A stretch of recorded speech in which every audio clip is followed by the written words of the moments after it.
worked out so far for them. Let's see where we're going for the next battleground, and potentially the last of the evening. Sky Temple. With Sky Temple being the selection here, for Roll20, I don't even know their priority recently. I threw away my tablet because it's useless now, so I can't actually figure out if we've even seen Roll20 ever prioritize this as their third highest map. This seems like a surprising rise for them. Infernal Shrines is banned. Yeah. So they are through their 3 battlegrounds of Tomb, Battlefield of Eternity, Infernal Shrines. Yeah, and everything else past that point is kind of just like, well, do they hate this map? Because we don't. Sometimes, occasionally, I think Roll20 has been willing to go to Braxis Holdout, but that's one that Superstars also is cool with. So in that instance, Sky seems maybe more so one where Roll20 can close things out.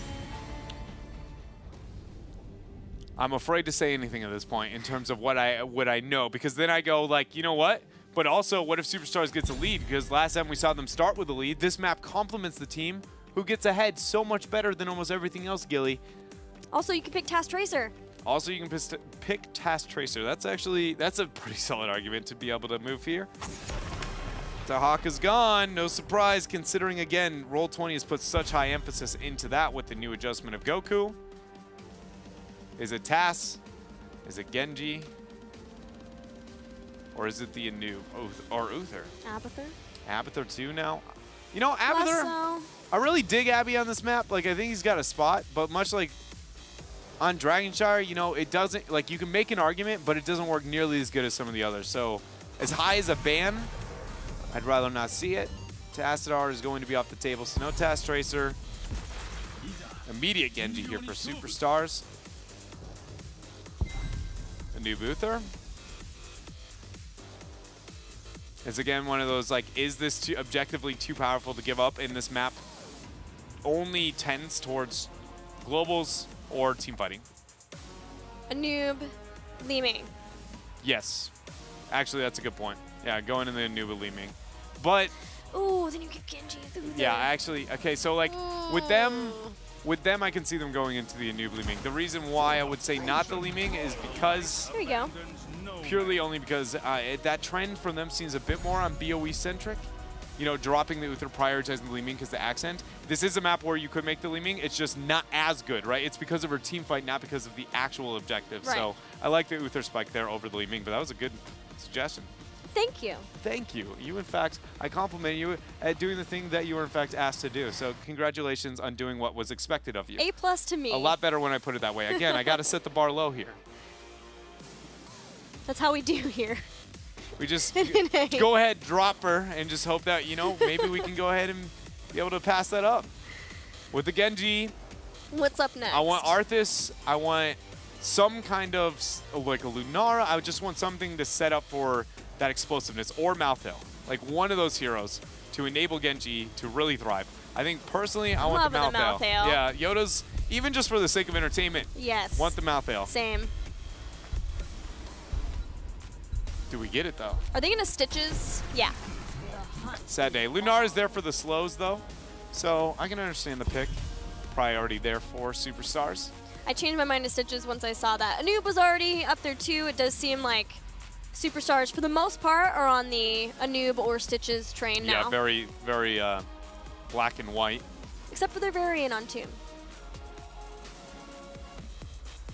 Hovering an Abathur ban.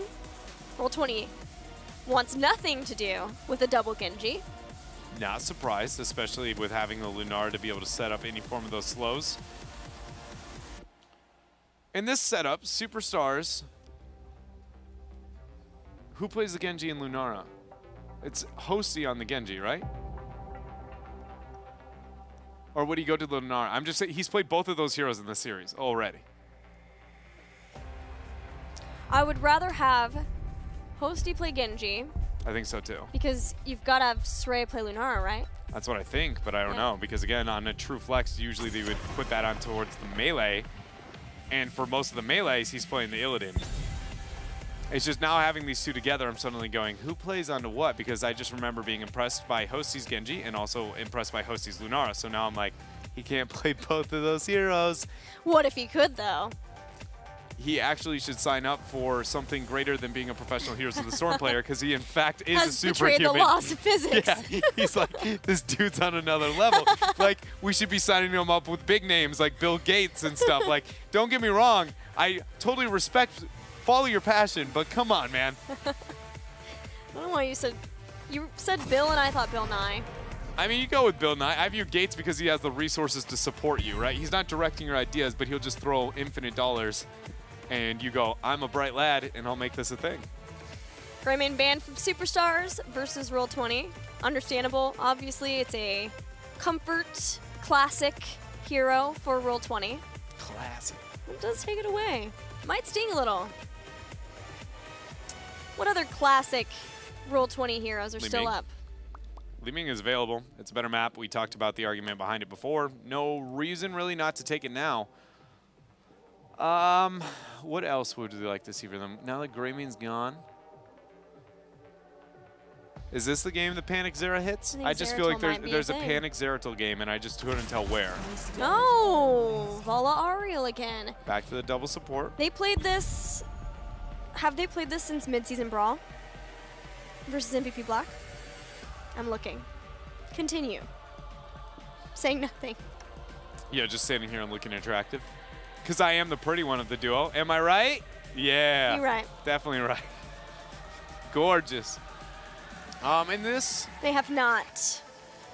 I mean, we still need the support. Isn't going to be the mouth. With no TAS available, do they go for a different cross support? Really enjoy the Malfurion. I don't know what I want the last one to be. A Malfurion for the follow-up on the Stitches, but Superstars has drafted less follow-up than that in the past, so... It's either Malf for the Stitches follow-up or Rhaegar for the Genji heal. And the Merking. But what's that last one? I don't know, because the Genji Lunara has already thrown me for a loop. I don't know. Malthael? Yeah. And Brightwing.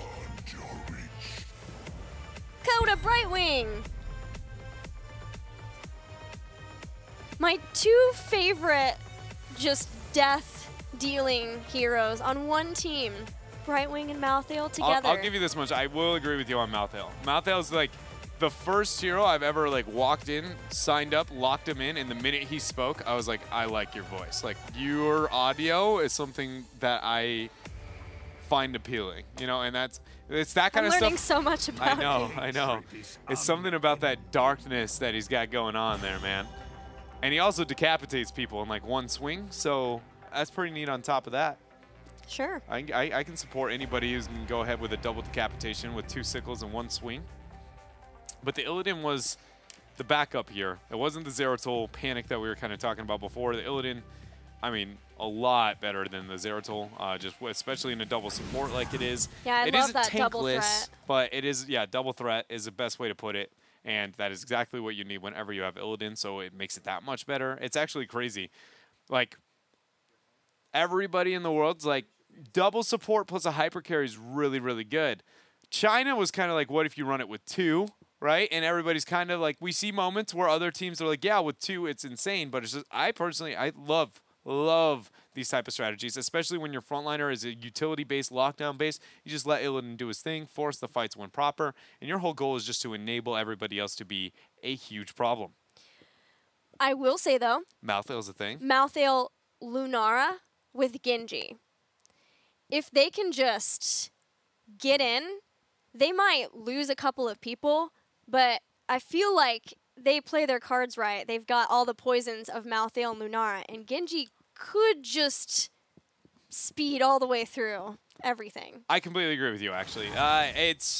This is one of those, if I was to remove the names, I'm on Superstar's side. Even though I love the draft, or on the other side of the table from Roll20, I think it's like really safe and forgiving, but how they approach the fight is going to be dance, dance, dance, wait for Illidan. Okay, this is the time to go in, and then Malthael goes, nope, other way. If counter initiates, Lunara counter initiates. I think the biggest thing is if Superstars runs. When you give Illidan too much respect, you will lose this game. But if you see the Illidan move up and you don't immediately get a perfect, like, you know, oh gosh, that was a terrible hunt position, as long as it's kind of clean, fight them, and you will win. You will pull ahead with the amount of damage that they have. be okay with a couple of deaths, because if you aren't accepting that, then you'll never get the fight you want. Well, let's see if Superstars can do it and tie us back up for game number 5. Let's go to Sky Temple.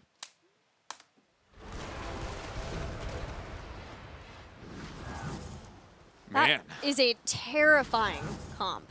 It but is. Roll20 is just good, solid.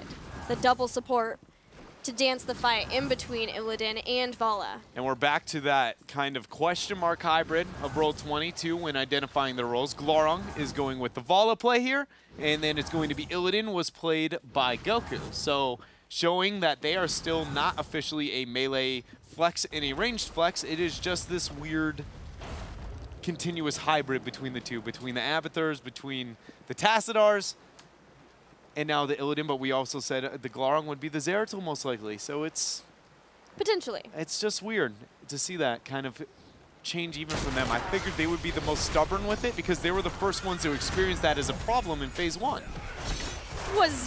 Yes. When you call it a problem, they had so much flexibility between the members that they had just specific heroes. To me, it feels like they're figuring out what heroes that will allow them to continue doing that. I can see how you would argue that it is not a problem, and it eventually got to the point. I will say that, number one, I feel like a lot of North American teams aren't punishing the type of flexibility that they have, because when it's hero-centric and very niche like that, you can abuse the hell out of it. But like, I've highlighted drafts where it was like, if you just do this one thing, the entire thing falls apart for them, right? And so, yes, though we don't see it too frequently, when it does happen, it is a huge hole. And a lot of that is because they don't have overall roles and say, this is your obligation to be able to have this hero. It is more than just like the, oh, I'm a really good insert rare hero here. I get to play it whenever it comes up. It's just flat out, nope, pick half the role, you get that one. Pick half the role, you get that one. Goku? He did. Suray's got it. Oh. Suray is on the mouth. Suray mouthfeel. Yep. Yoda's playing Genji. Nice. I don't think we got to see that in Roll20. I'm pumped to see that. What's up? It's just amazing. With that both teams now, you're like, oh, well, Glorong's on the Vala, and then we've got, wow, that hook, max range. I cannot believe that landed air ho. You genius. It almost, you could see the game was questioning if it landed. Yeah. It was like registering if that was technically hitting a pixel at max range for Vala. That was, it like landed and it was like, yeah, the 0-1 scrolled across. Eventually we got to check. Man, nice start here coming out for Superstars. Another hook. Poly follow up. Yoda's there. Yoda's trying to get the damage out there. Suray receiving a bit of pressure. Iacona on the Bright Wing, not the best support to be able to keep him up, and puts up a pretty good case there as Glorong forces Suray to back out. Airho will be pushed away too. Mid-Temple has a few more shots. Top a little bit more, and Superstars making sure that they can get that, realizing now that because members had to go back, heal up from the damage of Roll20, they are going to just make sure to get the rest of the temples up in the top. Crazy Dread Theory coming at you. It's not Crazy Dread Theory. Can you stop putting fingerprints on my tablet? Sorry, I forgot that one wasn't mine. I just get handsy with the tablet. Desk. Everything's yours. Everything is mine at the desk. Yeah, that's the best way to put it. Divine Storm this game. Okay. So normally into a Stitches and with an Illidan comp, you're like, yo, that's Divine Shield all day. Double supporting, it makes a lot of sense. Urho, it's only a matter of time before he goes down. But into the Malthael counter initiation I was talking about. If you just blow him up with a Bright Wing being the only support to be able to help him, there's no way he doesn't go down. It's vulnerable for Lunara, it's vulnerable for Genji, and it's vulnerable for Bright Wing even. Every person will struggle into the D-Storm. But your brain immediately sees the Stitches and the Illidan and goes, Divine Shield. This is one of those unique moments where it's like all the general rules where you're like, if you have this hero, always do this. It actually breaks purely based on that counter initiation that exists by Superstars. I could see that. I actually would say it's 100% Divine.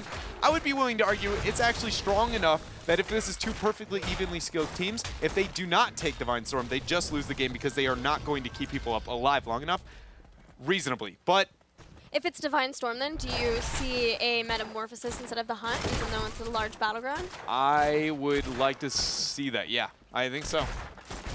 Maybe not. Maybe not. It makes sense. You've already got the double support with Ariel too, so you have the Aegis as one sort of way of being able to deal with damage. You have the Divine Storm, you lock down, and you force Superstars to not be able to just all jump in at once. Even potentially if Posty goes Leaping Strike again.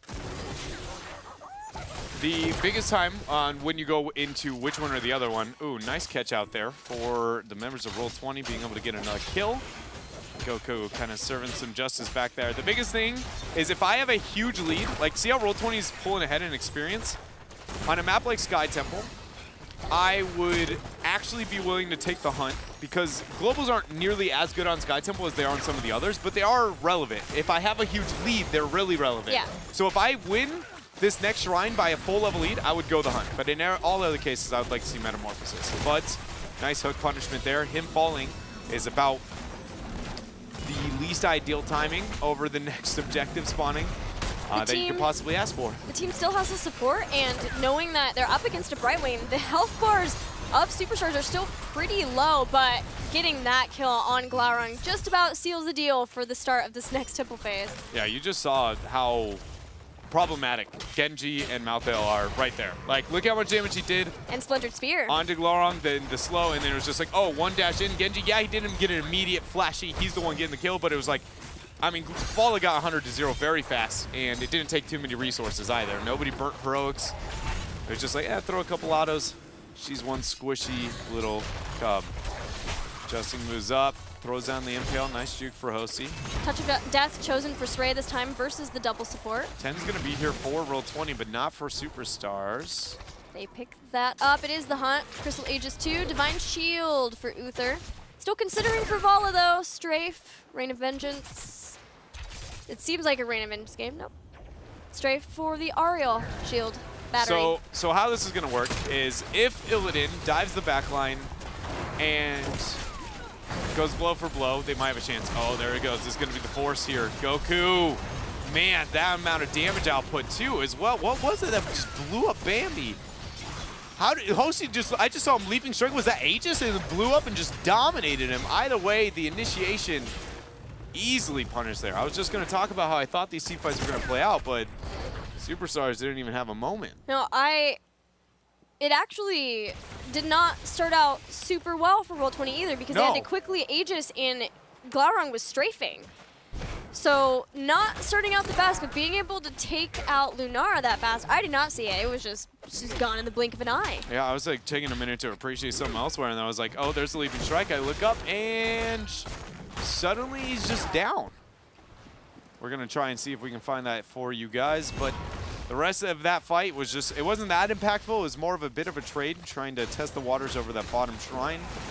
Now it's going to be here over the boss. Brightwing's still yet to pick up a level 7 and yet to pick up a heroic. Kona. Iacona, why do you always do this to us? Like, you're past level 11. You need a level 7 talent. You need a heroic ability. Are they feeling like he's going to pick it the minute he teleports in. There's the cleanse. Now he's going to pick his ult, and then he's going to teleport in. I feel like they need Emerald Wind for this, I bet. Yeah, they're going to win. She's going to, yep, she's phase shifting on the point right now. Wind. Emerald Wind, GG. and off. Divine Shield. Hold on, we've got Tormented Souls on top of the point. Goku going down fast. The hook, actually, they're used to be able to make sure they could get the drag onto Glaurung. There's one. Nice heal there is going to deny a secondary reset. Glaurung healed up. Boss taking over for Superstars. And I'm more sad that it feels like we are yet to see a full-on 5 versus 5. I really wanted to see how this would play out.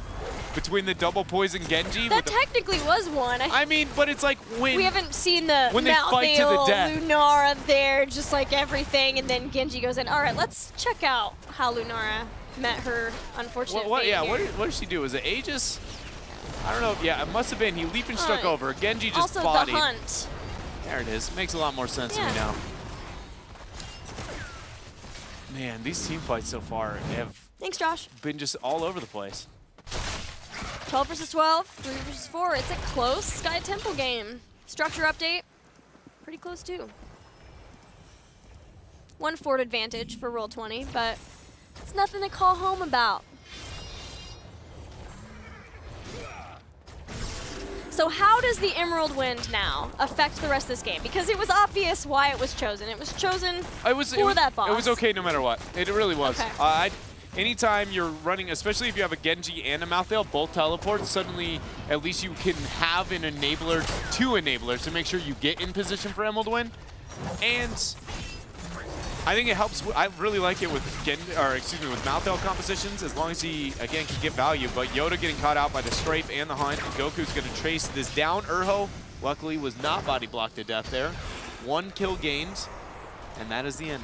Yeah, that tells the story of how these compositions are going to work. Roll20 is able to survive. They get a pick off of somebody, utilizing the fact that Brightwing just cannot have the same type of healing capacity, doesn't have an Ancestral Healing, doesn't have a Divine Shield to save somebody, or Superstars are going to go in and just wreck with their poison if they can get the setup right, because there is still the double support of Roll20, and they have to keep that in mind. The one thing I think I'm afraid of for this comp on the side of Superstars is, again, because there's a lot with these comps that is different than norm, the stereotypes we build for how a character should be played, and I think another one exists on the side of Stitches.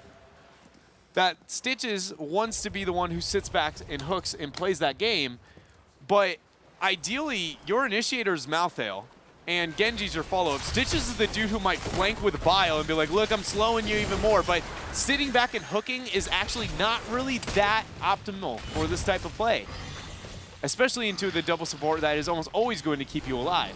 Yeah, especially with Divine Shield and Crystal Aegis. I would like to see Superstars focus on making the fight look appealing for Goku and making sure that it's not just Roll20 moves in, Roll20 gets a kill, Roll20 moves out, because their comp shouldn't be able to get away with this. It's double support with an Illidan Vala. Like, yeah, it's going to be a big deal, and part of the reason it's even close to possible is because of the Brightwing. But we see, I mean, how many times have you seen Larong legitimately walk up and be like, please hook me? And then just be like, thank you. Now I have 16 seconds where I'm not worried about anything. Yeah, the setup has to be there for Yoda on that Genji to start getting resets.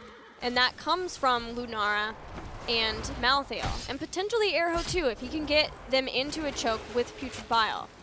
That's off cooldown in a couple of seconds. Even Emerald Wind could be the setup. We know that they understand what they need from that Emerald Wind pickup too. So Superstars get what they need to be doing for the fight. It's just whether or not they can get set up in that way to take out Roll20. It's banking on essentially not just winning a team fight, not just getting a pick, but basically wiping Roll20. Yeah, just, I mean, it's, high this risk, is the high moment. reward. This is the moment, like, I feel like for Superstars, just because they are definitely behind structurally, they're down enough behind in experience where this is where the map suddenly becomes the Sky Temple time bomb problem, where you're like, man, I have to actually choose my fights properly. So cycling out shots for the up until the 16 spike, which is going to be after the fort, is going to be the best choice for Superstars, which means Brightwing should be capturing on bottom. They're all moving down here for now because they haven't seen any members of Roll20. And Roll20 is getting a little greedy here. I can see their thought process. They're going for the Illidan up on top. Illidan's not a true global. No. That's way too far away to have that. And if 16's hit, Superstar's all in right now. Like, Malthael's not there, but they should have understood these circumstances. They know the Illidan's on top. That is where that was the window where they can force a fight and maybe come back. Quick was dodged. Be up in a few seconds. Stray's checking out the boss. This is actually a smart play. It should force Illidan to come down a little bit before he's in range for the hunt, and they'll be able to see that in time unless the shots are finished. They're going to potentially be doing the same thing, but this time there comes Brightwing in. Illidan finished the shots too, so they have no idea when he's going to drop. She's not on the point. This is it, Gilly, the He's boss. Starting to move in. Emerald Wind, but Divine Shield's there too. He's still got Anub'arak on the point. They've got Cocoon down to Genji, slicing and dicing around, but Yoda is so low, cannot start to get the resets just yet. We've got Leaping Strike on the point. Stitches goes down, so does Anub'arak. The boss is claimed by Roll20. The boss claimed by Roll20, and that's not all. Iacona is trying to find a way out. Hot Pursuit being kept up by that minion. Full auto. See an earn. Good use there of the minions to make sure you get that. And that's one of those small things, but anytime you watch the ball, Goku will go down. He needs one more Q. Good job getting the peel here for Roll20. And with the boss, what can they get? Shots go in, confirm a little bit there. And in perfect world, maybe wait a little bit longer on those, but now they're going to move in.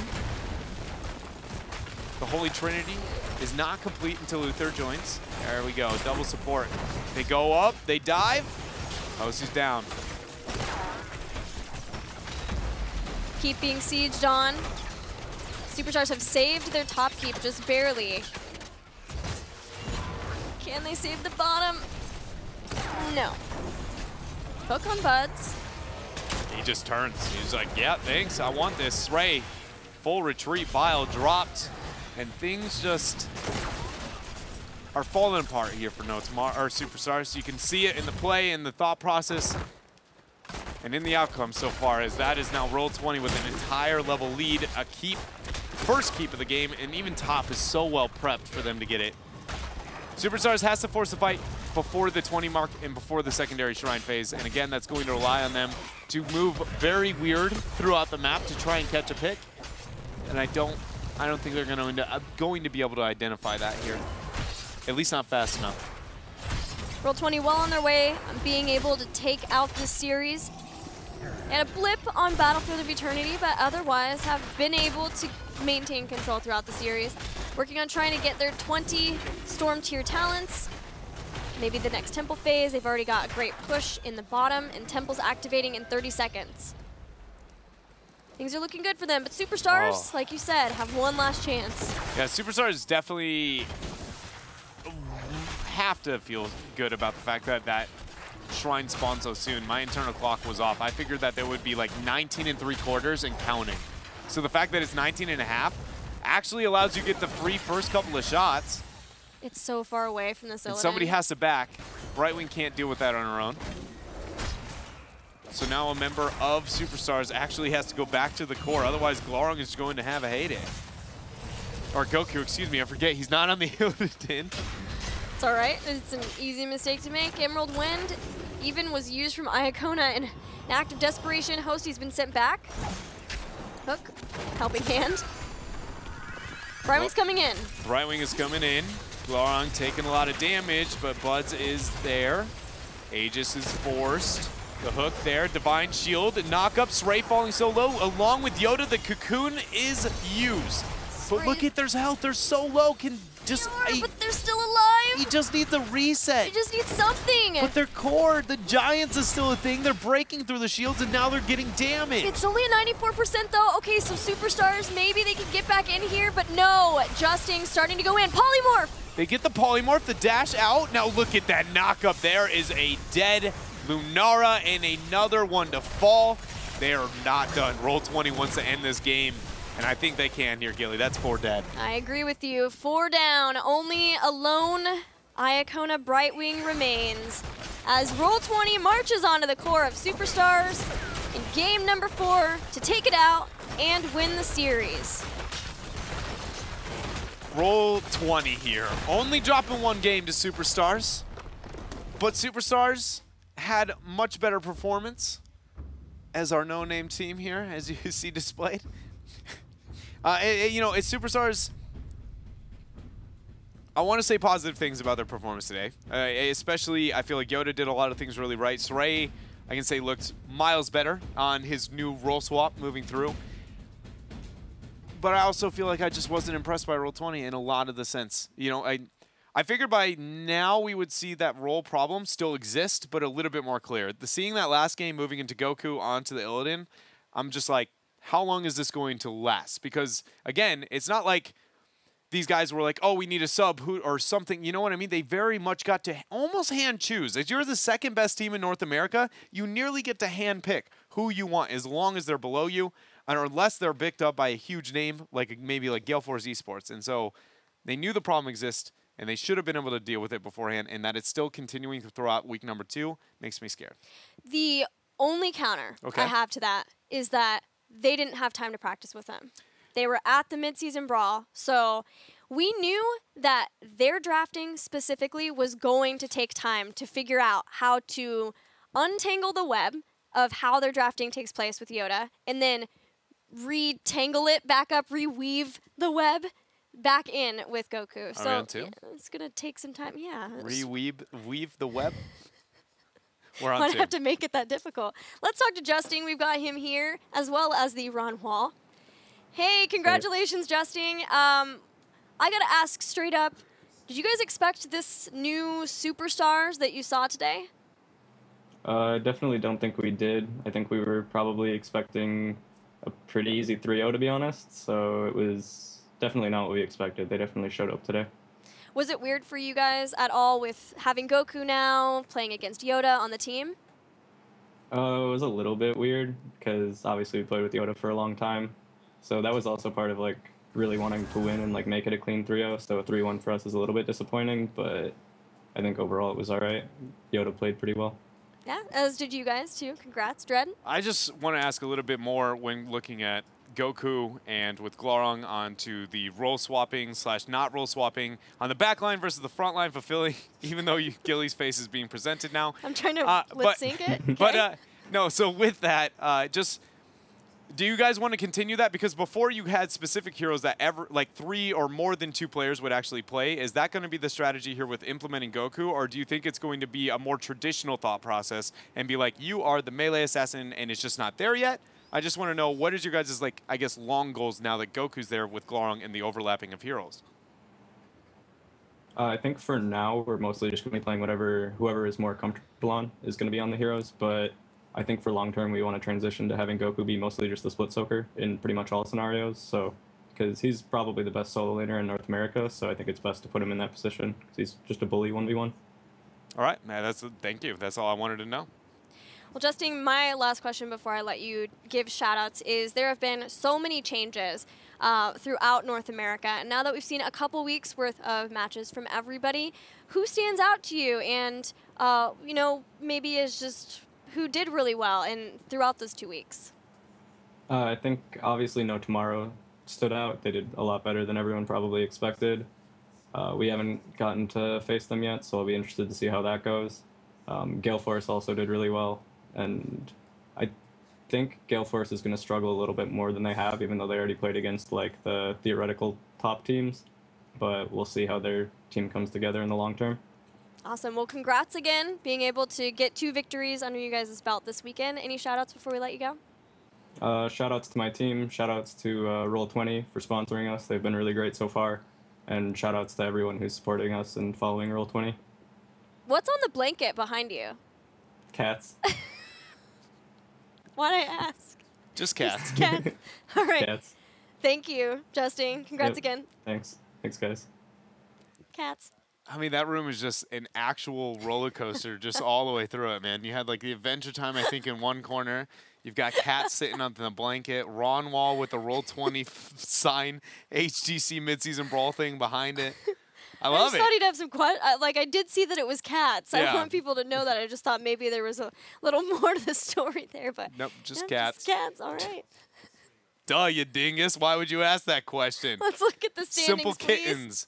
Please. Standings of North America. Here we go.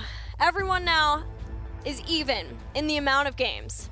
We are 3 series in for every single team in North America, and I will be honest, there are a lot of things here that I did not expect.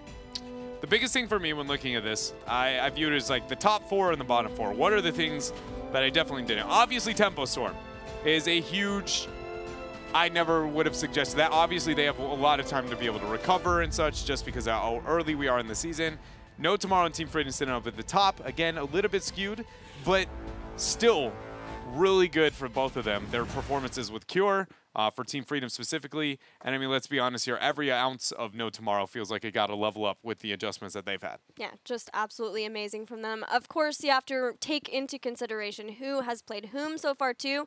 But to me still, Gale Force Esports being able to sit there and say, we've played Roll20, we've played Tempo Storm, and we sit there undefeated, feeling good for Gale Force Esports. Word for word, Justin said, theoretical top teams. Just saying, I'm not the conspiracy guy. He straight up said theoretical. Oh. So he is claiming, after that interview, something is different. in theory, that those are not the top 2 teams. My conspiracy theorist co-caster has it again. Let's take a look at what you guys can expect next Friday as far as the schedule goes. Team Liquid versus Tricked Esport to kick things off in Europe. After that, Team Expert versus Playing Ducks. Keep your eye on Team Expert. They were able to take out Team Dignitas just today. Gale Force Esports and No Tomorrow. Ooh, yes, the 2 undefeated teams right now. only one of them will be undefeated after that matchup. Ah, man, I'm so excited that we get that to kick things off on Friday. Finally, Superstars versus Team Freedom. Superstars and Team Freedom, that's that one. Normally, I would have been like, you know, we can expect this to be possibly close or anything, but now I'm going like, I expect Freedom to be pretty dominant into that series. Like, you know, it's suddenly phase 2, and with the roster changes we've had, it does make matches that I normally would have been like, you know, I don't expect anything too crazy from these teams. Just middle of the pack. It's going to be same drafts, and there are not too many changes. Now I'm like, I'm really hyped for that. Like, now we get to see what is Superstars' growth through that amount of time, because it's apparent that we've seen a little bit of that here. But then it's, when does Freedom stop? How far can they go? Because it is more than just Cure and his like mechanical skill. Their drafting is insanely different. Their decision making is very clean. It's a new America, new North America, you know, and luckily we got the flags out, we got to rep it and everything, the hype for 4th of July, but I think this is going to be a really interesting phase here in North America. Yeah, I had a blast with this match today, both of our matches, but I loved that match between Roll20 and Superstars. I'm really looking forward to both of the matches that we have in North America on Friday. Man, it's been an awesome weekend. I wish we could get right to it, but we got to wait until next Friday. But we have HGC China coming up in just a few hours. Until then, we'll see you in the Nexus.